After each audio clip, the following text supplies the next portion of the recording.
오늘은 저희가 특별히 성탄절을 준비하면서 성탄절을 기다린 사람들, 성탄절을 기다린 사람들이라는 제목으로 같이 함께 말씀을 오늘 묵상하는 시간을 갖기를 원합니다. 여러분 연말 연시라 많이 바쁘시죠? 그러지 않습니까? 옆에 분들 한번 인사할 때 바쁘시죠? 다크서클이 내려왔습니다. 인사하겠습니다. 시작. 바쁘시죠? 민망하십니까? 많이 좀 이렇게 바쁘고 여유가 없고 그런 시대를 또 보내고 있는 것 같습니다. 성탄의 캐롤이 간간히 울리는 것 같지만 그것이 마음에 와닿지 않는 어쩌면 그런 더욱더 차가운 시대를 우리가 보내고 있는 것 같습니다. 우리가 바쁘게 지내다 보면은 바쁜 일들 속에서 정작 중요한 것을 놓칠 때가 많이 있는 것 같아요. 그래서 다이어리에도 혹은 뭐 핸드폰에도 정말 중요한 일, 중요한 약속을 딱 기록해 놓지만 이 정신없이 바쁘게 이 일하고 끝나고 저 일하고 끝나다 보면 내가 그렇게 이제 잘 기록해 놓았던 약속까지도 잊어버리게 되는 그런 일들을 맞이할 때가 있습니다. 너무 바빠서 그렇죠. 여러분도 이런 경험 있지 않습니까? 바쁘기 때문에 중요한 것을 잃어버릴 때가 있습니다. 오늘 본문에 나오는 사람들 속에서도 아마 그런 사람들이 포함되어 있는 것 같습니다. 바쁘기 때문에 중요한 것을 놓친 사람들. 바로 첫 번째 성탄절, 예수님이 이 땅에 처음 태어나셨던 그날, 그 예수님의 탄생을 놓쳤던 사람들, 그 사람들이 오늘 본문에 나옵니다. 누구일까요? 누가 예수님의 첫 성탄을 맞이하지 못했을까요? 정말 역사적인 날인데 그 예수님의 성탄을 만나지 못했던 사람들이 있습니다. 첫 번째는 누구냐 하면 바로 여관 주인이죠. 여관 주인 아니겠습니까? 성경에 보면은 이 여관 주인에 대해서 자세히 언급하진 않지만 누가복음 말씀에 보면은 마리아가 첫 아들을 낳아 강보에 싸서 구유에 누였으니 이는 여관에 있을 곳이 없음이로라. 여관에 있을 곳이 없어서 어디에 아기를 누였습니까? 마구간. 거기에 말구유, 그죠? 예수님의 어머니 마리아가 출산하게 되었는데, 근데 이제, 그 당시, 로마 황제 가이사 아우구스토가 칙령을 내렸습니다. 호구조사해야겠다. 다들 고향 가서 호적 정리해라. 그래가지고 이제 주민등록지에 가야 되는 거예요. 그래서 예수님의 어머니 마리아와 아버지 요셉, 그죠? 요셉이 어디로 갑니까? 고향으로 가는 거예요. 그 고향이 어딥니까? 베들레헴이죠. 베들레헴으로 가는데, 그러니까 연말연시가 되어서 그런지 여관에 그냥 방이 없는 거예요. 뿐만 아니라 천하 세상의 사람들이 호족하러 오니까, 어떻겠습니까? 이 여관집이 아주 특수가 난 거죠. 그래서 이제 사람이 많은 것입니다. 그래서 막 마리아가 출산하려고 하는데, 요셉이 어떻게 합니까? 여관 주인에게 방 하나 주십시오. 라고 했더니 없다는 거예요, 방이. 그래서 여관 주인이 어떻게 합니까? 저기 마구간이라도 하나 있는데 거기 가실래요? 그러니까 이제 어떻게 합니까? 지금 막 마리아는 출산하려고 하거든요. 어쩔 수 없이 마구간으로 갔죠. 그런 것입니다. 여러분 지금 막 온 세상에 구주가 나실 그런 참인데 여러분 여관 주인은 어떻습니까? 너무 바빠가지고 이런 요셉과 같은 사람 이렇게 뒤치다거리할 그런 여력이 없는 거예요. 이 손님 받아야 되고 저 손님 받아야 되고 지금 있는 손님 받아야 되고 할 일은 너무 바쁜 거예요. 난 당신들 상관할 바가 아니니 지금 애를 낳고 싶다면 빨리 마구간에 가라고. 이 정도 얘기한 것이 전부였겠죠. 그래서 정말 중요한 예수님의 탄생, 한 생명의 탄생을 놓쳐버리게 된 것입니다. 미국의 작가인 프레드릭 부캐너라는 사람이 있는데 이 사람이 이렇게 여관 주인이 만약에 연극에서 독백을 한다면 어떻게 했을까? 아마 이렇게 했을 거라고 얘기해요. 적용하여 읽어보면 나는 메시아의 탄생 이런 이상적인 일에는 관심을 둘 여지가 없습니다. 저는 여관을 운영하고 사업을 해야 하고 가족을 돌봐야 합니다. 이 세상을 살아가는 것이 얼마나 전쟁인지 몰라요. 침대 시트를 갈아야 되고 손님들의 옷을 음식을 전달해 줘야 되고 또 우리 애들 옷은 제대로 입었는가? 숙제는 제대로 하고 있는가? 은행에 돈은 충분히 남아있는가? 오늘 음식을 먹고 옷을 입고 집도 장만해서 잘 있지만 내일도 여전히 옷 입고 먹고 집을 잘 유지할 수 있을까? 나는 이것만 생각하는데도 하루 종일이 바쁩니다. 예수의 탄생이요? 내가 보는 것들이 일인데 그 탄생도 제 일이 되고 싶지 않습니다. 이렇게 독백을 한다는 것이죠. 예. 너무도 바쁜 일이 있기 때문에 가장 중요한 것을 놓쳐버렸다는 것입니다. 여러분, 연말연시 우리 너무 바쁘지 않습니까? 여러분은 뭐 중요한 것을 놓쳐버리고 있지 않습니까? 여러분, 두 번째 예수님의 선탄을 맞이하지 못한 사람이 있습니다. 잃어버린 사람 누굴까요? 헤롯 왕입니다. 헤롯 왕. 여러분, 헤롯 왕을 보면은 2장 1절에 보면 이렇게 나와 있죠. 헤롯 왕 때에 이렇게 나옵니다. 그러니까 예수님이 탄생하신 때가 언제입니까? 헤롯 왕 때에. 헤롯 왕은 유대라는 작은 지역의 분봉왕입니다. 분봉왕이라는 것은 로마 황제가 그 소규모의 지역을 다스리도록 권세를 위임한 왕을 말하는 것입니다. 그죠? 그 왕이에요. 아마도 이제 예수님이 탄생할 당시는 이 헤롯 왕의 임기의 마지막, 이제 내임덕이 있겠죠. 임기의 마지막 시즌이었던 것 같습니다. 그러니까 자기의 통치권에 아주 많은 아주 예민한 그런 시기였던 것이죠. 이게 유대의 역사를 보면 예수님 탄생 당시에 헤롯 왕에 대해서 그렇게 좋은 역사는 별로 없습니다.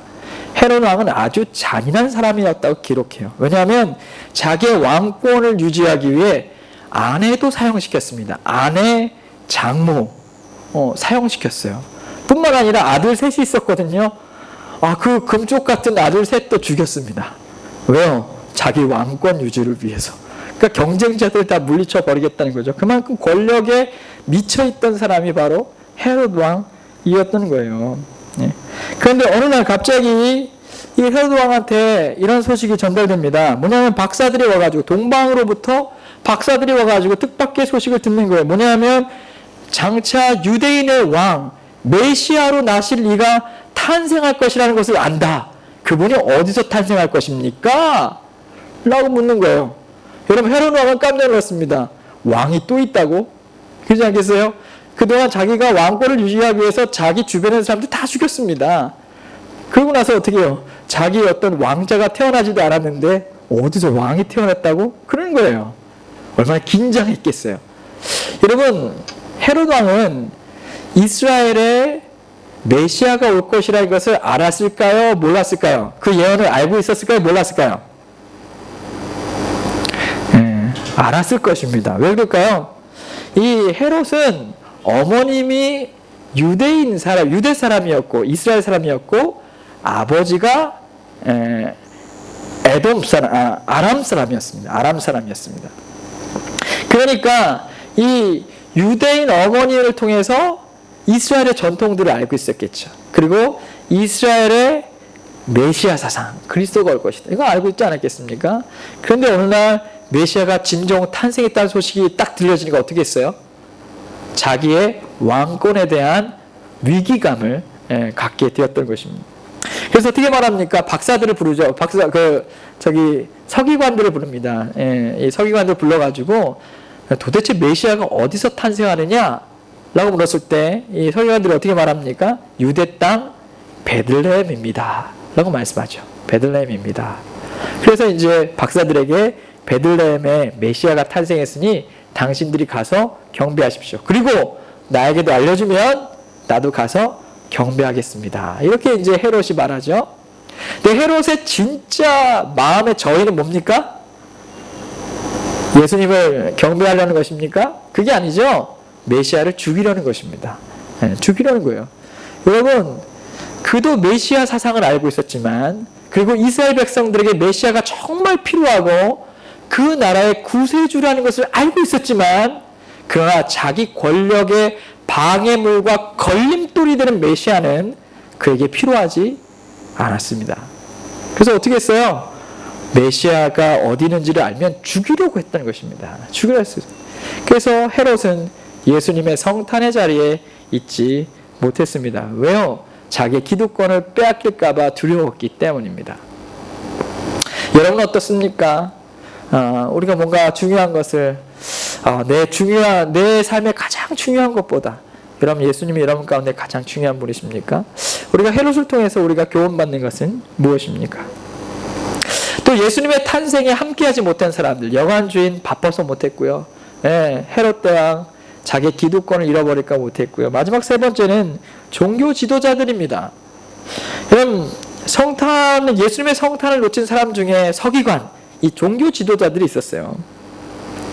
그러면 예수님의 탄생을 누구보다 잘 알고 있었던 사람들이 누굴까요? 말씀을 가르치는 사람들이죠. 서기관과 종교 지도자들이었습니다. 이들은 성경을 통해서 메시아의 탄생을 너무도 잘 알고 있었어요. 헤롯이 물어보잖아요. 메시아가 어디서 태어났느냐? 그랬더니 유대 땅 베들레헴입니다. 미가서 5장 2절 말씀을 통해서 그 땅에 메시아가 태어날 것, 이 나라의 목자가 될 것이라는 것을 그들은 정확하게 예언을 했습니다. 알고 있었어요. 근데 놀랍게도 성경을 자세히 보면 이 종교 지도자들이 박사들을 따라서 예수님이 탄생하신 자리에 갔다고 나옵니까? 기록되어 있지 않습니다. 왜 그들은 예수님의 탄생한 자리에 함께 있지 못했을까요? 여러분, 서기관과 종교 지도자들이야말로 백성들에게 메시아의 사상을 가르쳤을 뿐만 아니라 백성들에게 그 사상을 마음 가운데 열정을 갖고 대망할 수 있도록 불을 지폈던 사람들입니다. 그런데 그렇게 가르쳤던 그들이 도리어 예수님의 탄생의 자리에는 있지 않았습니다. 왜 그럴까요?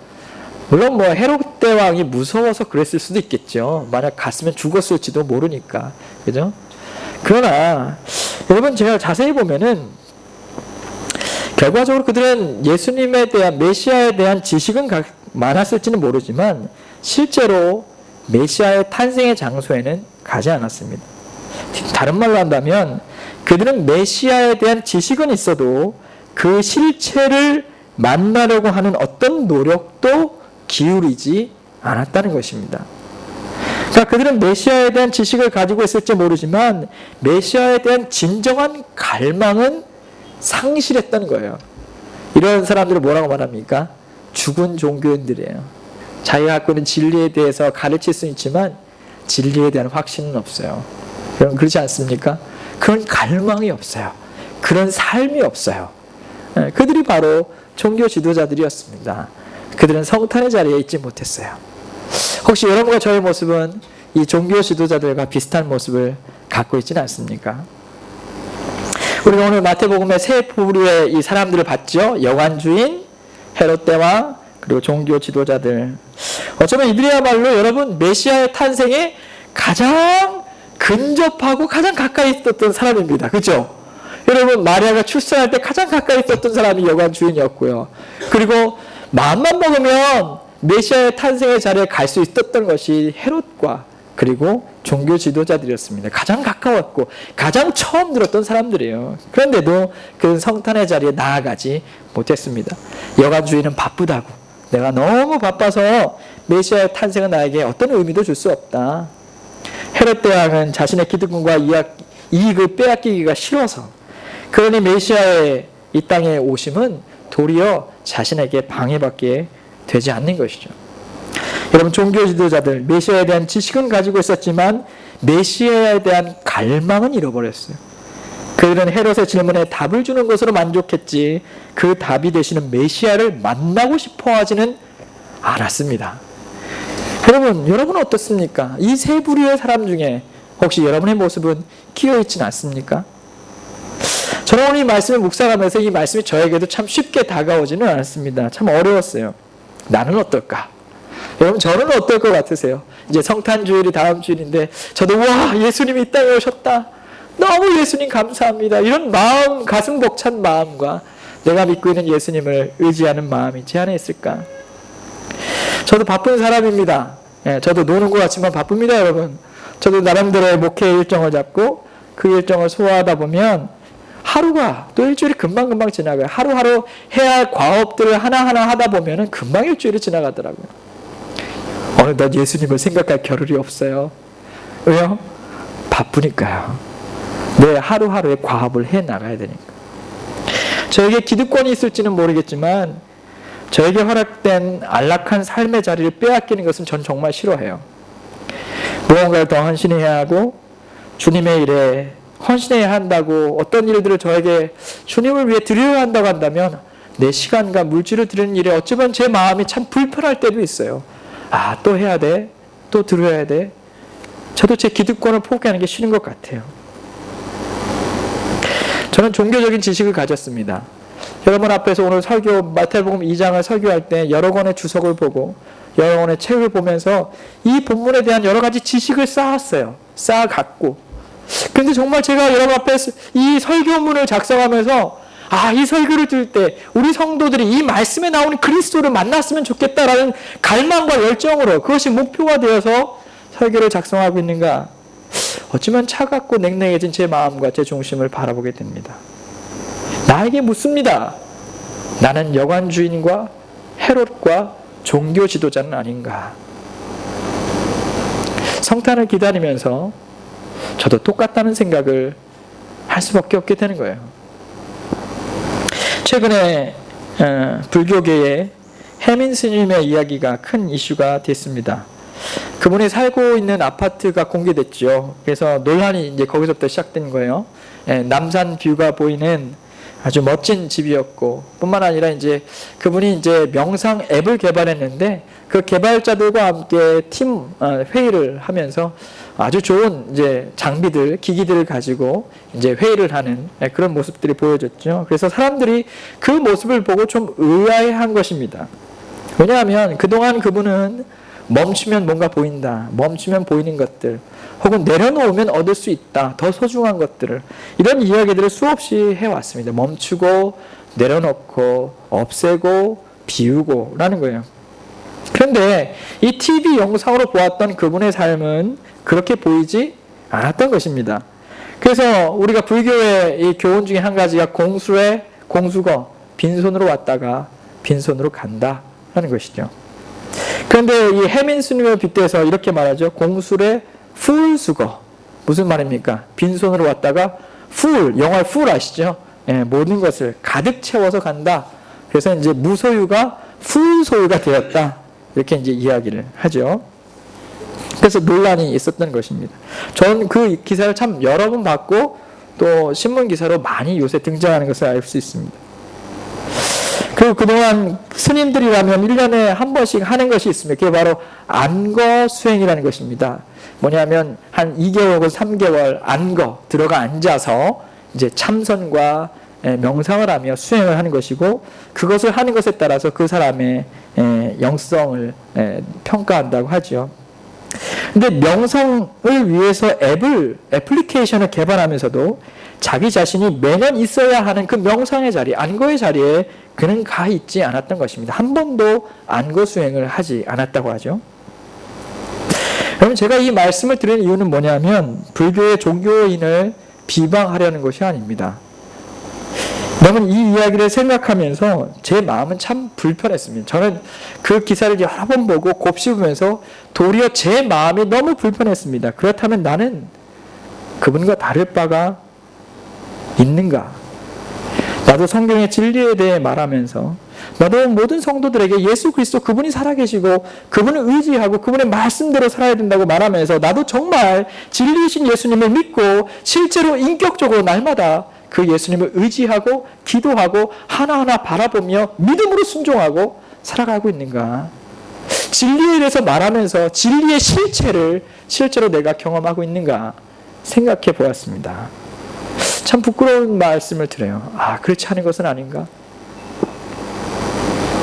헛헛한 마음을 가지고 책을 쭉 읽고 있는데 어느 책 한 권이 제 눈에 들어왔습니다. 뭐냐면 목회는 방법이 아니라 삶입니다 라는 책입니다. 이게 되게 얇은 책인데 제가 이 책을 언제 봤냐면 신학교 아마 1학년 혹은 2학년 때 봤던 것 같아요. 그때 목회 수업이 있었는데 그때 레포트 쓴다고 읽었던 책입니다. 근데 그게 다시 눈에 들어와서 이게 쭉 그냥 읽어봤어요. 무슨 말씀을 할까? 나는 어떤 목회에 대한 마음을 가져야 될까? 쭉 읽고 있는데 몇 마디 문단이 제 마음에 들어왔습니다. 제가 한번 읽어드리면, 이분은 시골에서 목회하는 목회자입니다. 일찍이 소명을 받아 신학교 교육도 받았고 또 목회자 후보생 훈련을 거쳐 안수를 받았다. 하지만 목회자로서 해야 할 일들의 목록을 배웠을 뿐 목회자로서 어떤 사람이 되어야 할지에 대해서는 배우지 못했다. 나를 고용하신 이는 예수 그리스도이시다. 내가 교회를 섬기는 것도 그분께 대한 순종의 반응일 뿐이다. 예수님이 나의 고용주가 되신다. 따라서 나의 하루의 근무를 명하시는 분도 그분이시다. 추위에 떨면서 설교 준비를 하노라면 내가 지금 누구를 위해 이런 설교들을 준비하고 있는 것인지 심각하게 생각하지 않을 수 없게 된다. 바람직한 목회 사역이란 고용주 지향형, 누가 나를 고용했는가 거기에 따라가는 것. 추세 지향형, 요새 어떤 목회가 인기 있는가 이런 거요. 또는 과업 지향형, 일주일 동안 계획을 다 세워놓고 그 계획을 마치는 거예요.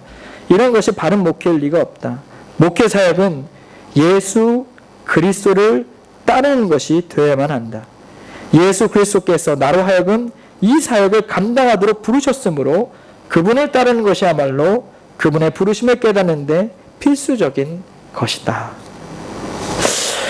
여러분, 제가 이 책을 읽으면서 이 책에서 말하는 목회는 기술이 아니라는 거예요. 성도들을 대하는 것은 목회는 기술이 아니다. 목회는 삶이다. 어떤 삶이에요? 예수님을 따라가는 삶이다. 그것이 보여주는 것이 목회다. 너무도 단순하지만 너무도 분명한 대답입니다. 예수님을 전하고 예수님을 가르친다는 목회 사역은 기술로, 지식으로 되는 것이 아니라 가르치는 자가, 그 말씀을 준비하는 자가 정말로 실체이신 예수님을 만나고 그와 동행하고 그 같은 삶을 사는 것을 보여주고 성도들 그 삶으로 함께 아우러서 이끄는 것이 진정한 목회라는 것입니다. 예수님을 따르는 것이라는 것이죠. 실체를 만나고 따르는 것. 여러분은 어떻습니까? 여러분은 목회자는 물론 아니겠지만 우리가 그리스도인으로서 예수님을 믿고 있는 사람으로서 여러분 정말 여러분의 신앙의 삶 속에서 예수님을 믿고 있습니까? 내가 예수님을 나의 구원자 주님으로 믿음으로 고백하고 있으면서 그 실체이신 주님을 모든 삶의 자리에서 인정하고 그 주님을 의지하고 만나고 바라고 살아계신 그 주님과 날마다 인격적으로 만나며 여러분 살아가고 있습니까? 우리도 이 여관 주인처럼 헤롯처럼 종교 지도자들처럼 우리가 예수님을 알고 믿는다고 하면서도 그 주님과는 상관없는 그런 삶의 모습들로 살아가고 있지는 않습니까? 여러분은 정말 성탄을 기다리고 있습니까? 우리가 한번 이 시대에 생각해 보아야 되지 않겠어요? 그런데 이에 반면에 오늘 우리의 해답입니다. 대안이 되는 사람들이 있어요. 누구냐면 진정 예수님의 성탄을 맞이한 사람입니다. 예수님의 성탄 그 자리에 찾아갔던 사람들입니다. 그들은 누구입니까? 그들은 바로 동방박사들이었어요. 동방박사들. 우리가 1절, 2절 말씀을 같이 한번 읽어보겠습니다. 1절, 2절. 우리 같이 한번 읽어보시죠. 1절, 2절 시작. 헤롯 왕 때에 예수께서 유대 베들레헴에서 나심에 동방으로서 박사들이 예루살렘에 이르러 말하되 유대인의 왕 동방에서 그의 별을 보고 그에게 경배하러 왔노라. 아멘. 그렇습니다. 동방 박사들이 어디서부터 왔어요? 그 동방에서부터 한 별을 보고 유대까지 왔습니다. 하나님께서 보여주시는 이 별, 이 메시아의 별을 보고 왔다는 거예요. 어떻게 그들이 이 메시아의 별을 알았을까요? 이 동방이라 하면 여러분 동방은 아마 그 바벨론과 페르시아 그 지역을 말합니다. 그죠? 그들이 어떻게 이 메시아에 대한 탄생을 알았을까요? 그 부분을 우리가 이해하기를 원한다면 이 박사라는 단어를 통해서 알 수가 있어요. 박사. 이 영어 성경에는 이 박사가 Magi라고 되어 있습니다. M-A-G-I, Magi라고 되어 있거든요. 예. 이걸 이제 박사라고 하는데요. 이 Magi라는 말에서 비슷한 말이 뭐가 있습니까? M-A-G-I, C만 붙이면 뭐예요? Magic이죠, Magic. 그렇습니다. 이 Magic이 여기서 나온 것이에요. Magi, Magic. 마술이죠. 이 박사들은요, 우리가 생각하는 뭐, 화학 박사, 물리학 박사, 문학 박사, 역사학 박사를 말하는 게 아닙니다. 이들은 매지션. 예, 바로 마술사들입니다. 마술사, 혹은 이제, 뭡니까? 천문학을 연구하는 그런 사람들이죠. 점치는 사람들, 이런 사람들이었습니다. 예. 근데 이제 이 사람들은 우리가 마술사 하면은 뭔가 사기꾼, 이렇게 느껴지잖아요. 사기꾼. 천문학자, 뭐 점친다 그러면 되게 사회에서 하층민 정도로 생각하는데 그렇지 않습니다. 이 당시에는 이 마술사, 박사들은 상당히 엘리트였습니다. 천문학을 연구하고 또 국정의 운영에 있어서 왕들은 이 박사들의 조언을 들었습니다. 그래서 상당히 사회적 신분도 있었고 사회적 엘리트였고 오늘날의 박사들처럼 그들은 이렇게 존경받는 사람들이었습니다. 그런데 이 박사들이 어디의 박사들입니까? 동방 박사들이에요. 동방 박사들. 아까 말씀드렸죠. 동방이 어디입니까? 그 당시에 바벨론과 페르시아 지역이었던 것입니다. 예. 그럼 바벨론과 페르시아 뭐 떠오르는 거 없으세요? 유대인들이 나라가 망하고 어디로 잡혀갔습니까? 페르시아입니다. 바벨론, 페르시아. 이쪽에 포로로 잡혀갔잖아요. 그죠? 자, 바벨론과 페르시아에 포로로 잡혀가가지고 이 유대인들이 생활을 합니다. 신앙을 버렸을까요? 안 버렸을까요? 당연히 버릴 수가 없었겠죠. 하나님에 대한 신앙을 갖고 있었어요. 그러면서 그들은 거기서 열심히 하나님의 말씀을 만들어 갔습니다. 편찬하고 말씀을 묻고 그랬죠. 그래서 그때의 그 페르시아와 바벨론에 하나님의 말씀이 있었습니다. 네, 성경의 말씀이 있었어요. 이 말씀이 자기들만 있었던 게 아니라 이 연구하는 자들, 박사들이죠. 이 박사들도 이스라엘의 종교를 궁금해했고 그 성경의 말씀을 연구하는 자들이 있었던 것입니다. 이 동방 박사들은 바로 유대인들이 갖고 있었던 그 하나님의 말씀, 그 말씀을 연구하고 이해하던 자들이었다. 아마 이들이 성경 말씀 중에 민수기 24장 17절 말씀에 어느 한 별, 이 메시아의 별에 대해서 관심을 가졌을 것입니다. 민수기 24장 17절. 예, 같이 한번 읽어보시죠. 시작. 내가 그를 보아도 이때의 일이 아니며 내가 그를 바라보아도 가까운 일이 아니로다. 한 별이 야곱에게서 나오며 한 유가 이스라엘에게서 일어나서 모압을 이쪽에서 저쪽까지 쳐서 무찌르고 또 셋의 자식들을 다 멸하리로다. 예, 포로 가운데 있는 이스라엘 백성들을 구원하실 메시아에 대한 소망을 포로 가운데 이스라엘 백성들이 갖고 있었던 것이죠. 한 별, 보이세요? 한 별, 메시아의 별. 그 별을 이 동방 박사들도 연구하고 있었고 아마 천체의 움직임들을 이제 보고 있었겠죠. 그런데 어느 날 정말로 예언했던 이 말씀대로 초자연적인 별이 나타난 거예요. 아마 이거는 하나님이 하신 것이죠. 하나님이 하신 초자연적인 별, 아주 커다란 별이 나타났을 것입니다. 그래서 이 하나님의 말씀을 연구하고 믿었던 동방의 박사들은 이 땅을 구원할 메시아가 탄생했다. 그것을 믿고 어떻게 했습니까? 그 먼 페르시아로부터 이 팔레스타인 땅 예루살렘까지 나아왔던 것입니다. 어떤 마음으로요?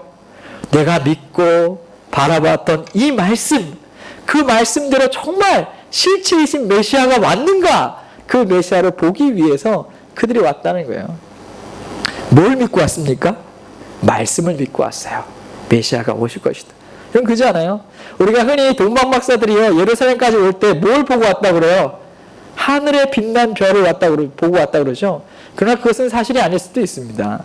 왜냐하면요, 여러분 하늘에 빛난 별은 그때만 빛났지 그 수개월 동안 그들이 베들레헴까지 올 때까지 빛난 건 아니에요. 잠깐 빛났다가 없어질 수도 있어요. 한번 보면은 2장 9절 말씀에 나와 있어요. 2장 9절 한번 보도록 하겠습니다. 2장 9절 다 같이 시작. 박사들이 왕의 말을 듣고 갈 때 동방에서 보던 그 별이 문득 앞서 이동하여 가다가 낙이 있는 곳 위에 머물러 서 있는지라. 아멘. 예, 박사들이 말을 듣고 갈새. 자, 동방에서 봤던 별인데 어떤 별이에요? 보던 그 별이에요. 동방에서 보던 그 별. 무슨 말이냐면 이 말은 과거형입니다. 동방에서 봤던 별이 있었는데 다시 그 밤에 그 별이 뜬 거예요. 그 밤에 다시 뜬 거예요. 그죠? 그러니까 수개월 동안 올 때까지는 별에 따라서 인도함을 받아서 온 게 아니라 메시아가 올 것이라는 말씀을 듣고 그 메시아가 태어난 것은 예루살렘이라는 그 말씀을 믿고 그들은 유다 땅까지 오게 된 것이죠. 예, 말씀을 믿고 왔습니다. 그리고 그 말씀의 실체이신 예수님을 보기 위해 오게 된 거예요. 물론 하나님께서 그 메시아의 별이 탄생할 때부터 예수님이 태어나실 그때까지 그 한 별을 기적처럼 쭉 보여줘서 그죠? 보여주셔가지고 정말 평안하게 그 별만 보고 오면 얼마나 좋았겠어요. 그 하나님은 그 기적을 날마다 보여주시지 않는다는 거예요. 한 번 그 별을 탁 보여주시면서 봐, 이제 말씀이 실현될 거야 라고 기대감을 주시는 거죠. 그래서 그들은 그 별이 나타났다는 것을 보고 이제는 그 별이 보이지 않지만 뭘 의지해서? 하나님의 말씀을 의지해서 예루살렘까지 왔다는 거예요. 그런데 놀랍게도 그 예수님이 태어나신 그 밤에 그때 보였던 그 별이 다시 떴다는 겁니다. 그래서 예수님이 그 별을 이제 어디로 인도하십니까? 예수님이 태어나신 베들레헴 말구유로 그들을 최종 인도하시는 거예요. 그래서 그 별을 보고 쫓아온 거예요. 말씀을 쫓아왔고 나중에 그 빛난 별을 다시 보고 쫓아오게 된 것이죠. 우리의 인생도 마찬가지 아닙니까? 우리가 어둠의 시절을 보낼 때 하나님의 그 빛난 별, 약속의 말씀을 딱 보여주시고 그 별을 계속 보여주시면서 우리의 길을 인도해 주신다면, 날마다 기적 같은 삶을 주신다면 얼마나 좋겠어요? 근데 하나님 그렇게 하지 않으세요. 한번 기적을 체험하게 하십니다. 그죠? 어떻게 합니까? 건강을 주실 때도 있고 다시 일으켜 세워주실 때도 있고 내 자녀를 회복시키실 때도 있고 그럴 때가 있어요. 근데 그게 계속 이어지지가 않아요. 그들은 어떻게 해야 됩니까? 동방박사들 보세요. 하나님의 약속의 말씀, 그 말씀이 실현될 것을 믿고 그 말씀을 향하여 쫓아오는 것입니다. 우리도 마찬가지 아니겠습니까? 우리가 정말 하나님의 말씀을 날마다 믿고 의지하며 실체이신 하나님을 바라보고 나아갈 때 정말 그 하나님을 만나게 된 역사가 우리 가운데 있는 거예요. 그렇지 않겠습니까? 여러분 어떻습니까? 여러분은 정말 내가 믿는 그 주님을, 실체이신 그 주님을 날마다의 말씀 속에서 의지하고 만나고 있습니까? 바쁘고 때로는 내 기득권을 내어주기가 힘들고 우리가 많은 것을 안다 할지라도 여러분 그런 것으로 예수님을 만날 수가 없습니다. 진짜 예수님을 만나는 사람들은 날마다의 삶 속에서 기적이 있든 없든 약속의 말씀을 믿고 그 약속을 주신 실체이신 하나님이 내 삶을 인도하시는 것을 믿고 순전한 마음으로 하나님의 말씀대로 살아가려 할 때 그런 자들은 주님을 만나게 될 줄로 믿습니다. 여러분 우리가 이 시대를 살아갈 때 참 어렵고 힘든 시대를 살아가고 있습니다. 제가 과거에 인생 가운데 특별한 일을 경험했다고 우리 아이들한테 얘기한다면 아마 이 두 가지 사건을 얘기하고 싶어요. 첫 번째는 아빠 옛날에 금모으기 운동했다. 그때 국가가 너무 힘들었을 때, 그죠? 라떼는 하면서 이렇게 얘기했겠죠. 금모으기 운동. 아빠가 옛날에 김일성이 죽었다. 지금 김일성을 알지는 모르겠지만 애들이 그때 나라가 난리 났죠. 야, 이게 전쟁 나는 거 아니야? 옛날에 그 사건은 정말 충격적인 사건들이었어요. 우리나라에 있어서. 그렇지 않겠습니까? 근데 아마 우리 자녀들이 언젠가 제 나이대가 돼서 과거를 회상한다면 아마 2020년을 회상하지 않겠습니까? 그때 코로나가 전 세계에 번져가지고 팬데믹, 모든 세상 사람들이 절망과 어둠 가운데 있었다라고 말하지 않겠어요? 그런 힘들고 어두운 시대에 우리가 살아가고 있습니다. 그럼 우리는 얼마나 수고하고 얼마나 치열하며 얼마나 우리의 삶의 안정을 위해 여러분 땀 흘리고 노력해 오셨습니까? 그런 우리에게 이번 성탄은 어떤 의미가 있을까요? 예수님이 여전히 여러분의 구주가 되십니다. 여러분을 구원하십니다. 여러분에게 소망이 되십니다. 이 어둠의 길을 걸어갈 때 여러분의 인생을 인도하십니다. 우리가 깨어지고 쓰러질 때 의지하는 자에게 하나님께서 다시 한번 일으켜 세워주십니다. 하나님께서 우리에게 찾아오셔서 위로하시고 소망을 주시는 살아계신 주님이십니다. 그 주님 우리가 알면서도 혹시 우리는 그 주님을 의지하는 법을 잃어버리고 살고 있지는 않습니까? 동방의 별을 보며 예수님을 찾아오게 했던 그 동방박사의 열정을 우리가 잃어버리고 있지는 않습니까? 이 시대에 여러분이 다시 주님을 찾는다면, 다시 주님을 의지한다면 살아계신 주님이 여러분을 만나주시고 소망을 주시고 회복을 주시고 구원을 주시며 붙들어 주실 줄로 믿습니다. 이 성탄의 계절에 그 주님 앞으로 더 가까이 나아가는 그 주님을 의지하는 여러분과 제가 되기를 간절히 축원합니다. 기도하겠습니다.